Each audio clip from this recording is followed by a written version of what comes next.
Apa sih organisasi buruh itu? Nah, di sini kami akan menjelaskannya. Simak video berikut. Serikat buruh adalah satu dari sedikit lembaga sosial yang secara potensial mampu mendorong peningkatan kesetaraan dan keadilan sosial, khususnya melalui peran yang mereka mainkan dalam mengorganisir kekuatan kolektif serta strategi yang mereka terapkan di dalam suasana demokrasi sebagai kekuatan mengimbang dari kapitalisme. Demokrasi memang syarat mutlak keberadaan organisasi kaum buruh memperjuangkan kepentingannya ini.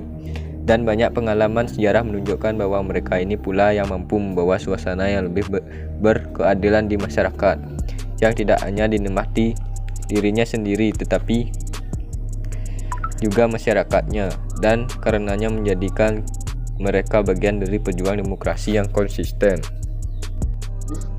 Meskipun perjuangan serikat buruh melalui berbagai macam pola strategi dan gerakan mengalami pasang surut, kalau mampu dikelola suasana yang lebih berkeadilan di masyarakat, yang tidak hanya dinikmati dirinya sendiri tapi juga masyarakatnya, dan karenanya menjadikan mereka bagian dari pejuang demokrasi yang konsisten. Meskipun perjuangan serikat buruh melalui berbagai macam pola strategi dan gerakan mengalami pasang surut, kalau mampu dikelola dan berlangsung secara baik, menimbulkan optimisme dapat melahirkan berbagai kebijakan sosial yang berdampak positif secara luas seperti jaminan sosial maupun sistem pengupahan yang adil. Hal ini sebagai bentuk sumbangan serikat buruh yang tidak hanya kepada anggota dan keluarga namun juga masyarakat secara umum. Oleh sebab itu, di bawah ini akan dibahas sejarah gerakan buruh Indonesia dari zaman kolonial sampai reformasi dan usaha memberikan kontribusi positif memberikan pengaruh terhadap kebijakan-kebijakan sosial. Zaman kolonial.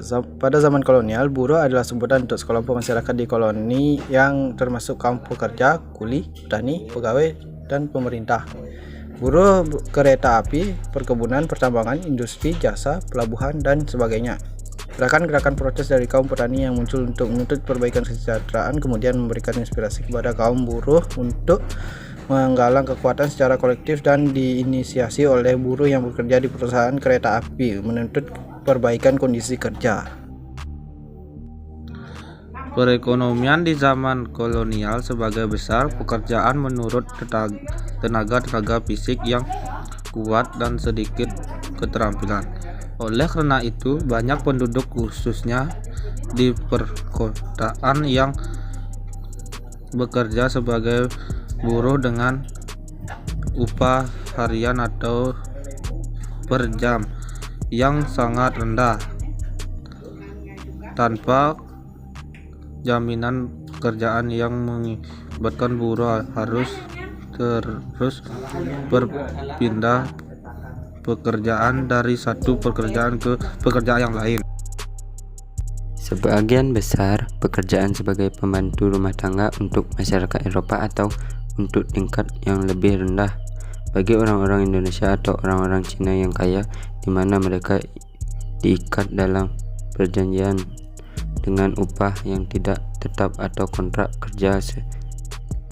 Sensus tahun 1930, sensus paling teliti di antara sensus-sensus yang lain, menghitung bahwa antara 30% 40% buruh pribumi Batavia, Semarang, Surabaya, dan Bandung pekerjaan sebagai buruh dengan upah harian atau sebagai pembantu rumah tangga. Zaman kemerdekaan di Indonesia khususnya jelang dan setelah proklamasi kemerdekaan tahun 1945, serikat buruh menjadi organisasi sosial yang penting karena keterlibatan mereka di dalam perjuangan kemerdekaan dan mempertahankan ini mendorong lahirnya berbagai undang-undang dan peraturan yang amat melindungi buruh.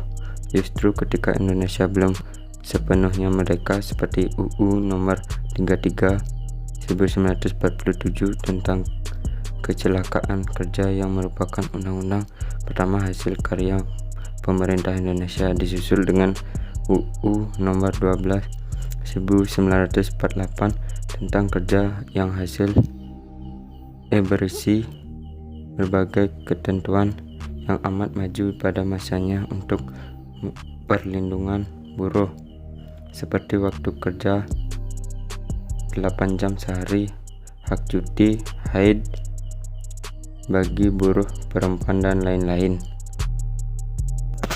Sekian video penjelasan dari kami. Mohon maaf jika ada salah kata yang terucap, dan kami ucapkan terima kasih.